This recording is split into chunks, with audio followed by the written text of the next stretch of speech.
बिस्मिल्लाहिर्रहमानिर्रहीम। नाज़रीन अस्सलाम वालेकुम, मैं हूँ इमरान वसीम। नाज़रीन, आज 23 अक्टूबर है, दिन है जुमातुल मुबारक का और साल 2020। आज सुप्रीम कोर्ट ऑफ पाकिस्तान ने नैब की जानिब से करप्शन के मुल्ज़मान को एक लंबे अरसे तक, एक तवील अरसे तक अपनी हिरासत में रखने के मामले का नोटिस लिया है। सुप्रीम कोर्ट ने नैब से ये जवाब मांगा है कि करप्शन के मुल्ज़मान को नैब की जानिब से एक लंबे अरसे तक अपनी हिरासत में क्यों रखा जाता है, कैद में क्यों रखा जाता है, इसकी जस्टिफिकेशन और इसकी ज़रूरत क्या है। एक तो इस खबर की तफसीलात आप नाज़रीन के साथ शेयर करेंगे और दूसरी खबर में हम बात करेंगे पाकिस्तान तहरीक इंसाफ के एक सीनियर रहनुमा हैं, वफाकी वज़ीर भी हैं। ये वफाकी वज़ीर जब कभी भी अपनी वालदा को फ़ोन करते हैं तो उनकी वालदा की जानिब से अपने बेटे को बुरा भला भी कहा जाता है, अपने बेटे को गालियाँ भी दी जाती हैं। ये वफाकी वज़ीर कौन है और उनकी वालदा की जानिब से अपने बेटे के साथ इस किस्म का रवैया क्यों रवा रखा गया है, इस खबर की तफसीलात भी आप नाज़रीन के साथ शेयर करेंगे। और तीसरी खबर आप नाज़रीन के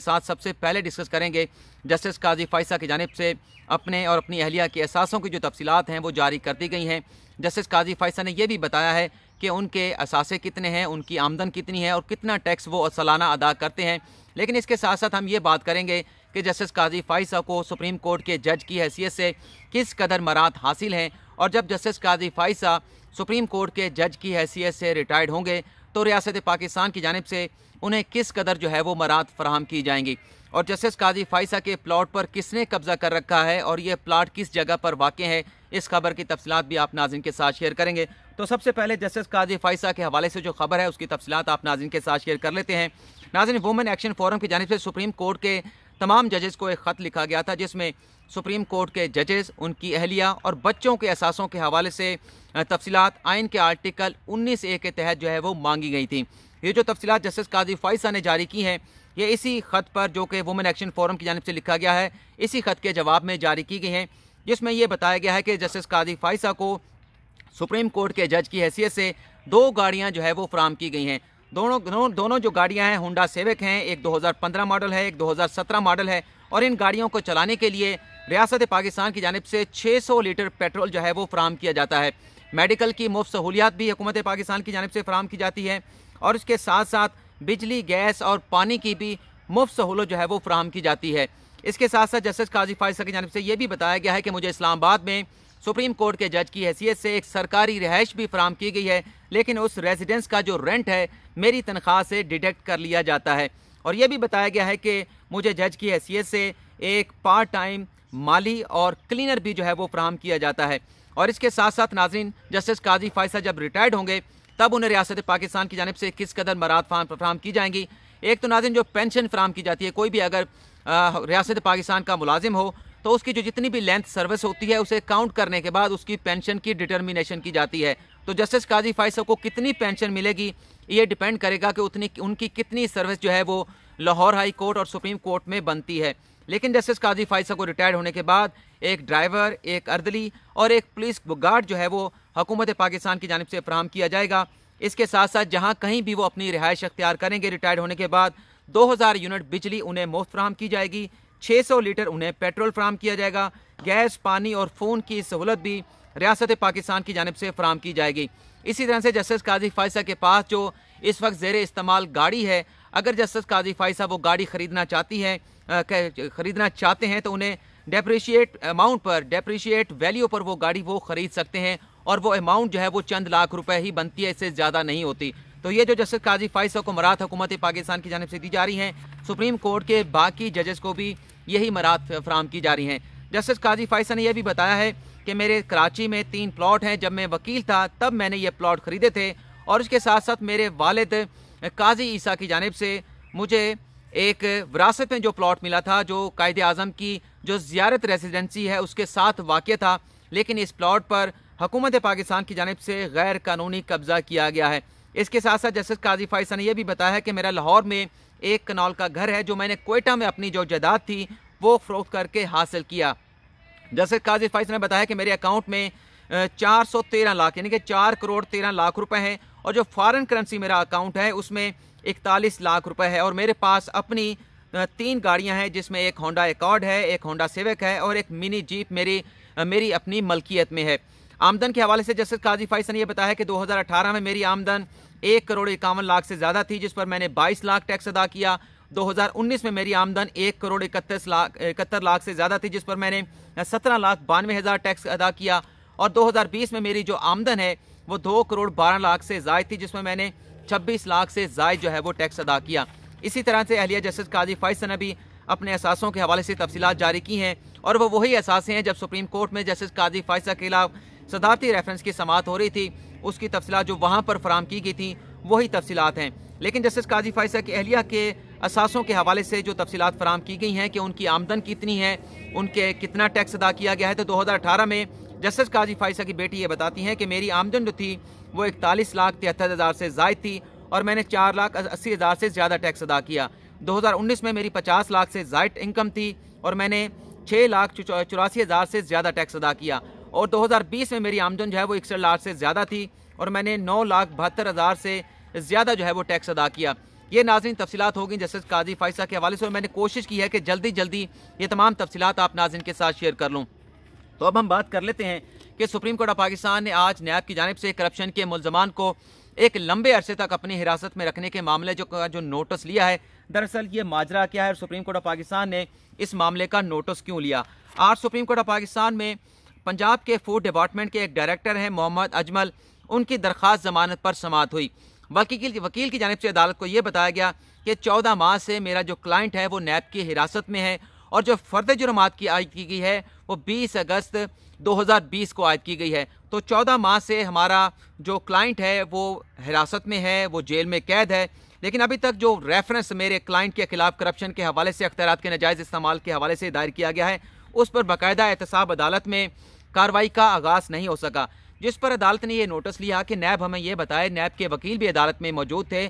कि ये जो आप करप्शन के मुल्ज़मान को गिरफ्तार कर लेते हैं और एक लंबे अरसे तक अपनी हिरासत में रखते हैं, इसका जवाज़ बताएं, इसकी ज़रूरत बताएं। और अदालत की जानिब से ये सवाल भी उठाया गया कि क्या नैब करप्शन के जो मुल्ज़मान हैं उनकी जो गिरफ्तारी की जाती है क्या उन्हें रेगुलेट नहीं किया जा सकता, क्या नैब उन लोगों के पासपोर्ट अपने पास रख ले, उन लोगों के जो नाम है वो ECL में डाल दिया जाए, तो उसके बाद वो लोग जो हैं मुल्क से फ़रार नहीं हो सकेंगे। और जस्टिस उमरता बंदियाल की जानिब से ये भी कहा गया कि जो वाइट कॉलर क्राइम के जो केसेस होते हैं वो जो फौजदारी दीगर जो वायलेंस के केस होते हैं, जिसमें कत्ल के मुकदमात होते हैं फौजदारी के, या लड़ाई झगड़ी के होते हैं, या दहशत गर्दी के जो केसेस होते हैं, वाइट कॉलर क्राइम का जो मुकदमा है वो उन केसेस से अलग होता है। वो जो मुल्ज़म होते हैं जो वायलेंस में इन्वॉल्व होते हैं, कत्ल के मुल्ज़मान होते हैं, उनका तो ये खदशा होता है कि अगर उन्हें छोड़ दिया जाएगा, उन्हें ज़मानत दे दी जाएगी, तो वो दोबारा से जाकर जो मुआशरा है, जो उनका रहने की जगह है, जो लोकेलिटी है, वहाँ पर जाकर असरअंदाज हो सकते हैं, दोबारा उस किस्म की एक्टिविटीज़ में, कत्ल व गारत में या वायलेंस में इन्वॉल्व हो सकते हैं। लेकिन जो वाइट कॉलर क्राइम के जो मुल्ज़मान होते हैं उस पर तो इस किस्म का खदशा नहीं होता कि वो दोबारा से जाकर मुआशरे के ऊपर असरअंदाज हों, जब वो पब्लिक ऑफिस होल्डर भी नहीं होंगे, जब अपनी सीट के ऊपर नहीं बैठे होंगे, नैब की उन्हें कार्रवाई का सामना होगा, तो क्यों उनकी जो गिरफ्तारी है इतनी तवील अरसे तक नैब की जानिब से रखी जाती है। अगर उन्हें नैब उनका पासपोर्ट लेके या और कोई यकीन दहानी लेके उन्हें रिहा कर देता है, तो क्या इसका कोई मैकेनिज़्म बन सकता है, नहीं बन सकता, इस पर नैब से जो है वो जवाब तलब कर लिया गया है। लेकिन नाज़रीन, जो सुप्रीम कोर्ट ऑफ पाकिस्तान की जानिब से ये हुक्म कल जारी किया गया है कि करप्शन के जो केसेस हैं उन पर रोज़ाना की बुनियाद पर एहतसाब अदालतों में कार्रवाई की जाएगी। ये फैसला जारी होने के बाद एहतसाब अदालतें लगता ये है कि मुश्किल में आ गई हैं, उनके लिए मसाइल पैदा हो गए हैं, क्योंकि जहाँ पर ये डायरेक्टर फूड पंजाब मोहम्मद अजमल का जो केस चल रहा है, जो रेफरेंस चल रहा है, वहाँ पर यह बताया गया एहतसाब अदालत की जानिब से कि हमारे पास 80 जो है वो करप्शन के रेफरेंस ज़ेरे समात हैं। तो ये वकील की जानिब से कहा गया कि अब चूँकि सुप्रीम कोर्ट का फैसला आ चुका है तो नैब अदालत के लिए, एहतसाब अदालत के लिए ये फैसला करना मुश्किल हो जाएगा कि कौन से केसेस को पहले समात के लिए लगाया जाए और कौन से केसेस पर बाद में जो है वो समात की जाए। अदालत ने तो तमाम केसेस के हवाले से डायरेक्शन जारी कर दी है कि तमाम केसेस पर रोज़ाना की बुनियाद पर समात करके जल्द उन पर फैसले किए जाएँ, लेकिन एहतसाब अदालतों के लिए काफ़ी ज़्यादा मसाइल पैदा होंगे जब तक हुकूमत की जानिब से नई 120 अदालतें जो है वो कायम नहीं कर दी जाती। तो देखते हैं कि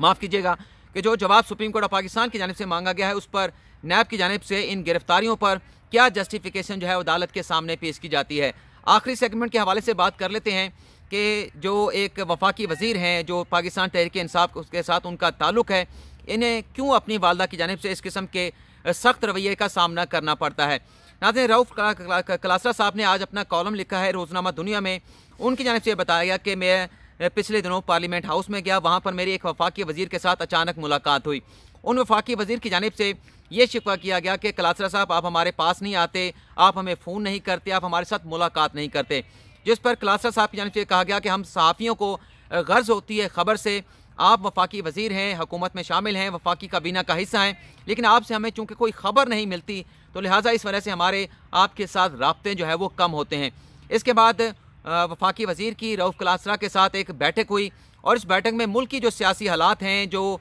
मुआशी मुश्किलात हैं, उस पर एक सेर हासिल गुफ्तगू हुई। इस बैठक में वफाकी वज़ीर की जानिब से रऊफ़ क्लासरा को यह बताया गया कि मुल्की मसाइल जो हैं कोई इतने ज़्यादा नहीं हैं, सियासी मसाइल भी इतने ज़्यादा नहीं हैं, तो इन मसाइल से हुकूमत बाहर निकल आएगी। लेकिन रऊफ़ क्लासरा साहब ये कहते हैं कि मुल्क की मईशत के हवाले से जो मुश्किलात दरपेश हैं, मुल्क की जो सियासी मसाइल हैं, इस हवाले से जब मैंने अपना लंबा चौड़ा एक भाषण दिया तो भाषण देने के बाद जो वफाकी वज़ीर थे उनका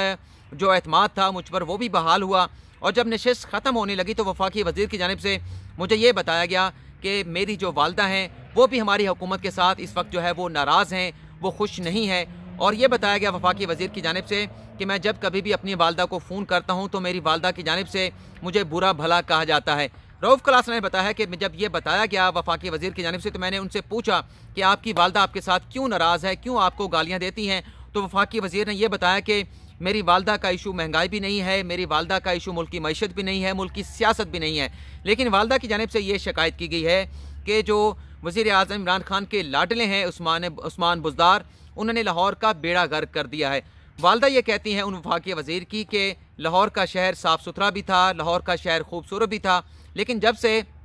उस्मान बुज़दार साहब को वज़ीर आला बनाया गया है लाहौर का बेड़ा गर्क हो चुका है। एक तो उन्हें खुद दिलचस्पी नहीं है लाहौर कोई बेहतरी के हवाले से, लाहौर को खूबसूरत बनाने के हवाले से, लाहौर की सफाई सुथराई के हवाले से। और वालदा ये भी कहती हैं कि जो ब्यूरोक्रेसी है वो भी उस्मान बुज़दार को सीरियसली नहीं लेती। तो वफाकी वज़ीर की जानिब से इस तशवीश का इज़हार किया गया कि मैं अपनी वालदा को इसलिए फ़ोन नहीं करता क्योंकि जब मैं फ़ोन करता हूँ तो वालदा मुझे बुरा भला भी कहती हैं, मुझे गालियाँ भी देती हैं। और मैं इसलिए फ़ोन नहीं करता कि अगर मेरे उस फ़ोन को टेप करने के बाद कोई ऑडियो टेप लीक कर दी गई तो मेरा वफाकी वज़ीर रहना मुश्किल हो जाएगा और हो सकता है कि मुझे इमरान खान की जानिब से वफाकी काबीना से निकाल दिया जाए, तो इसलिए मैं फ़ोन नहीं करता। और ये भी बताया गया रऊफ़ क्लासरा को कि गुज़िश्ता रोज़ में मैंने अपने वालदा को फ़ोन किया था, लेकिन वालदा साहब ने फिर उसी तरह का रवैया अडॉप्ट किया। तो मैंने वालदा साहब से बहुत कहा कि वालदा साहबा रुक जाएँ, लेकिन वालदा साहब जब नहीं रुकी तो मैंने ये कहकर फ़ोन बंद कर दिया कि आप मेरे लिए दुआ करें, अपने लिए भी करें, पाकिस्तान के लिए भी करें, हुकूमत पाकिस्तान के लिए भी करें। तो ये कहने के बाद मैंने फ़ोन बंद कर दिया। तो नाज़रीन, ये उस्मान बुज़दार साहब की सिर्फ लाहौर के हवाले से कारकर्दगी है, लेकिन अगर मैं अपने शहर के हवाले से उस्मान बुज़दार साहब की कारकर्दगी आपके सामने रखूँ तो आपकी आंखें खुल जाएंगी। जिस मनसूबे के लिए, जिस स्पोर्ट्स ग्राउंड के लिए, स्पोर्ट्स कम्प्लेक्स के लिए चंद लाख रुपए या 1 करोड़ रुपए दरकार था, आज उसकी लागत बढ़कर कई करोड़ रुपए हो चुकी है। लेकिन उस्मान बुज़दार की जानिब से हमारे शहर के उस ग्राउंड पर किसी किस्म की तवज्जो नहीं दी जा रही। और आज हमारे शहर में के नौजवानों के लिए खेलने के लिए कोई ग्राउंड भी जो है वो मैसर नहीं है जहां वो क्रिकेट खेल सकें, जहां वो फुटबॉल खेल सकें, जहां वो हॉकी खेल सकें या खेलों की जो दीगर सरगर्मियां हैं उनमें हिस्सा ले सकें। जितने भी ग्राउंड हैं वो ख़त्म हो चुके हैं। जो म्यूनसिपल स्टेडियम है, जो एक स्कूल का ग्राउंड था, उसे तो जब 2014 में आर्मी पब्लिक स्कूल का वाक़या पेश आया तो उसकी दीवारें ऊंची कर दी गई, वहाँ पर बाड़ लगा दी गई है। तो वो ग्राउंड तो वैसे ही बच्चों के लिए, नौजवानों के लिए बंद कर दिया गया है। एक रह गया था म्यूनसिपल स्टेडियम अहमदपुर शर्किया का, लेकिन उसका जो हाल है वो देखने लायक भी नहीं है। दुआ करता हूँ कि उस्मान बुज़दार साहब की हमारे स्टेडियम के ऊपर नज़र पड़े और जो मसाइल हैं नौजवानों के खेलों को ग्राउंड के हवाले से शायद उस्मान बुज़दार साहब उसे हल कर सकें। लेकिन अच्छे की उम्मीद जो है बुज़दार साहब से मुझे तो कम अज़ कम नहीं है। तो फिलहाल नाज़रीन आपसे इजाज़त चाहेंगे, लेकिन जाते जाते आपको ये भी बता देते हैं कि गिलगित बल्तिस्तान में जो इलेक्शन होने वाले हैं, इन इलेक्शन की कवरेज के हवाले से एक्सक्लूसिव खबरें हम आप नाज़रीन के साथ शेयर करेंगे, क्योंकि इस इलेक्शन को कवर करने के लिए 10 नवंबर से लेके 16 नवंबर तक मैं गिलगित बल्तिस्तान जा रहा हूं और जो भी इलेक्शन की एक्टिविटीज़ वहां पर होंगी, वहां की जो भी खबरें होंगी एक्सक्लूसिवली आप नाज़रीन के साथ मैं शेयर करूंगा। लेकिन फ़िलहाल इजाज़त चाहते हैं। अल्लाह हाफ़िज़।